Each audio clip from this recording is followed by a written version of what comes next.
Professor Taylor, it was very brilliant listening to you there in the seminar, and I so much enjoyed that seminar. Thank you. But what was the objective of that seminar? The objective was really to try and look at this idea of Africa emerging, Africa rising, and try and ask whether that's really the case, because there are obviously positives going on in the continent at the moment, but there are also some problems which need to be addressed in order for ordinary African people to benefit from this big interest in the continent. And that's the main concern, is that although there's a lot of excitement about sort of Africa emerging, Africa rising, which is a good thing, very often the ordinary people, the ordinary citizens of Africa are kind of being missed out. And I think that's important to think about when we talk about Africa, is how are these developments really impacting on the ground? Are they changing things for the better for ordinary people? You seem quite critical when you were talking about the BRICS, and I want to ask you, do you think it is the right time for us to be critical on the BRICS, considering that their relationship with Africa has just begun maybe just 10 to 15 years ago, while the West has been there for over 200 years and did not accomplish much? Is it the right time to question their motive? I think it is, because if we start questioning what's going on now, then hopefully they'll avoid the mistakes which the Europeans made in Africa.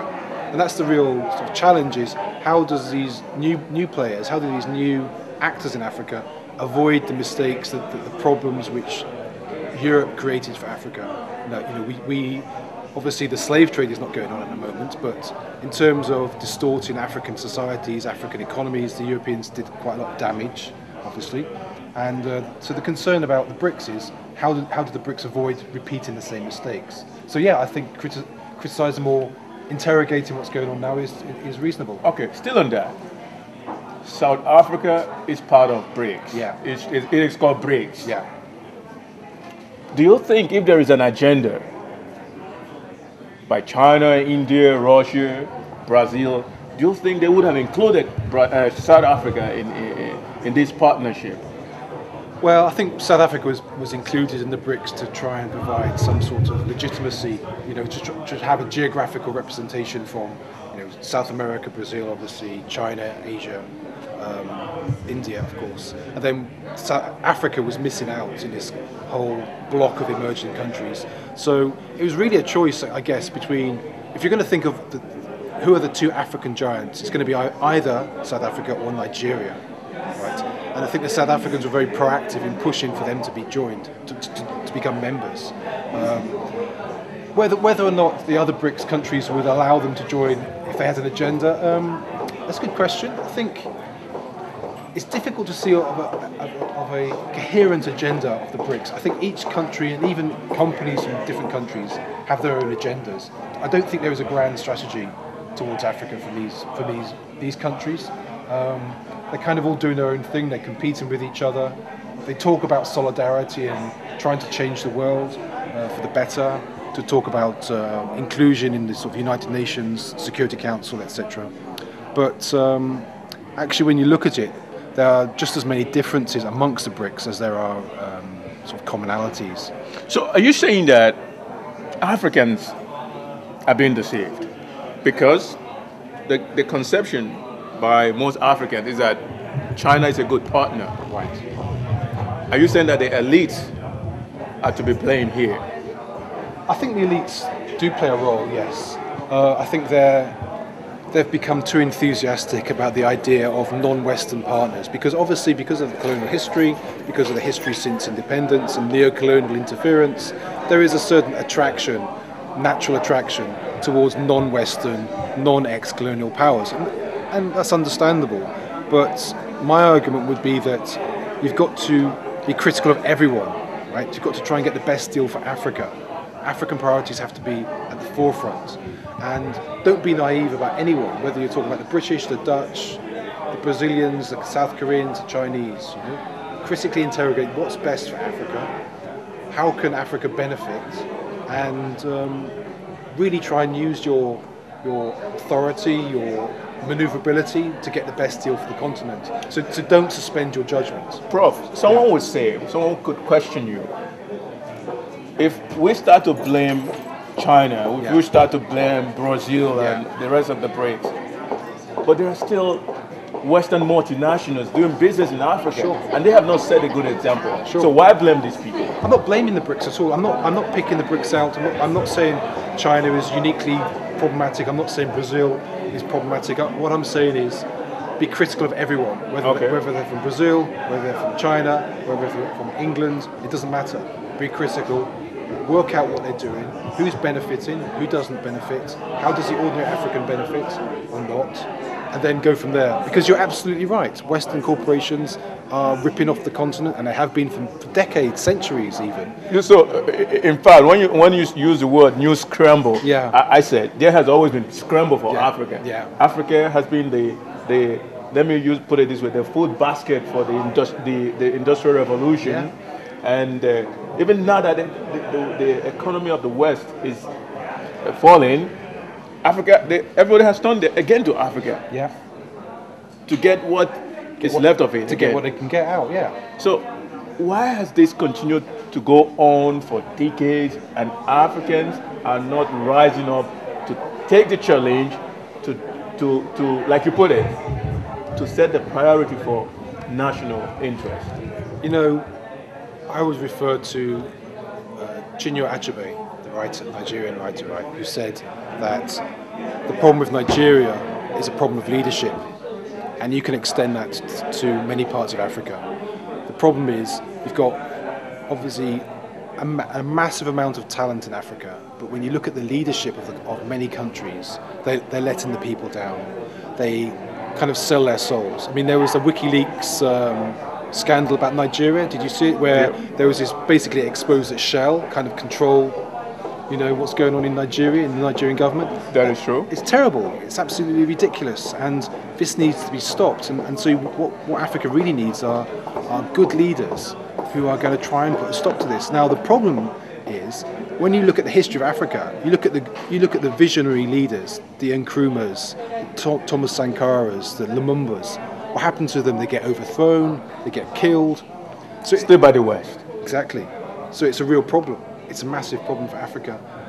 Africa's got so much potential, so much talent, but I think the leadership who are in alliance with the West very often. So can we say there are too many vultures roving around Africa? That is why the development is not coming.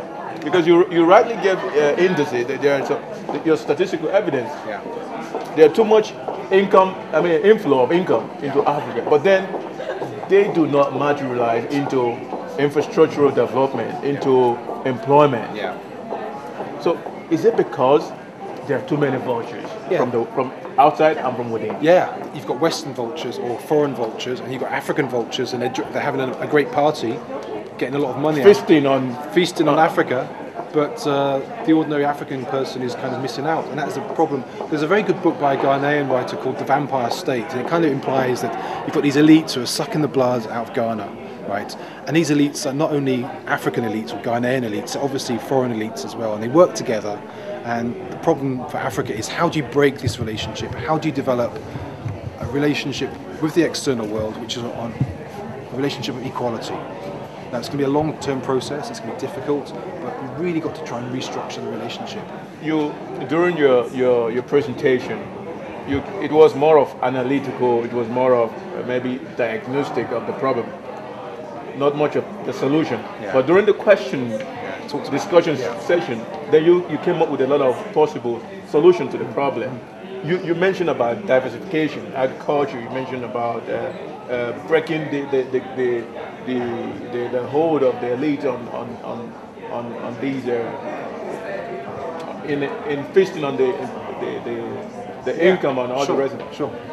But what do you think needs to really happen for us, for Africans, to break this elitical hold on the power and taking advantage of everything? You've got to have, it sounds dramatic, but a rising up of consciousness amongst Africans to challenge what their leaders are doing, to not allow their leaders to carry on in their kind of exploitative relationship with external powers, whether we're talking about the British or the Dutch or whoever. You've got to have civil society, ordinary people, holding their leaders to account, demanding better governance, demanding a redistribution of wealth, demanding that national development is prioritised, that Africa's development is prioritised, before we talk about helping the world economy. You know, Africa's got to be focused on Africa, not continually trying to look outwards. That's something which happened, was introduced by colonialism, and the result has been underdevelopment for the last 3-4 centuries. So there's got to be a change in the mindset. How do you think that could happen? Well, first of all, it starts with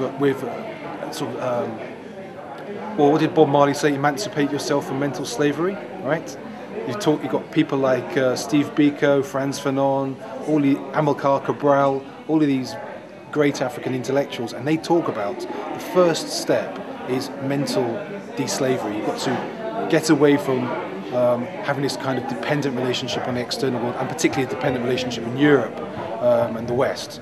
So that starts with individuals, and then it should spread throughout the rest of society, becomes a collectivity. It's about raising consciousness within society, and then it's about holding account with your elites, your leaders, hopefully replacing many of them with people who actually have the interests of Africa at heart. But how do we trust the Western governments if they are not taking the steps to help Africa build the necessary infrastructures, industries? If they want to monopolize the technologies for themselves and do not want to kind of let Africans have this within their own countries, how then do you think what they are saying, the blames against the BRICs or China, how then do we believe that they are genuine, they have genuine interest for Africans? No, I don't think they have genuine interest at all. Much of the Western criticism of China, of India, etc., is simply driven by the fact that they now see these countries as competing in Africa, and so there's an attempt to try and portray Brazil or India or China as being particularly bad, and it's a deliberate sort of strategy to try and hopefully maintain control in Africa, maintain the markets, maintain economic, political control. It's interesting you asked that, because 2 weeks ago I was asked by NBC in America to provide them with examples, the worst examples I could think of. I mean, I refused to do it, but the worst examples that I could think of about what China was doing in Africa. And the whole idea was NBC were going to run a story which is going to portray China in the most negative light possible. And they were obviously going to broadcast this in America and around the world. So it's a deliberate strategy in some quarters to try and make out that these emerging powers, the BRICs or whoever, are somehow uniquely evil, uniquely problematic. And I don't think, obviously that's not the case. It's really an attempt by the West to try and maintain political control, economic control specifically. Now, you also talked about Russia trying to monopolize the gas sector. Do you think that is true? Yeah. Honestly, Gazprom, the gas company, does have a policy, does have a strategy to try and basically control gas to Europe, simply because it's a political goal, it's an economic goal, because they want to control prices and make money. So when you think about, say, a few years ago there was this sort of problem with Ukraine, where there's a problem in political relationship between Ukraine and Russia. So the Russians shut off gas, and this then caused problems in the rest of Europe because the pipeline goes to the Ukraine. So it does show that Russia does have a kind of, or at least Gazprom, Gazprom is government owned, so they kind of do have an interest in trying to maintain control for economic reasons. Professor Tello, it has been wonderful talking to you. Thanks. Thank you very much. Thank you very much. I look forward to meeting you again. Yes.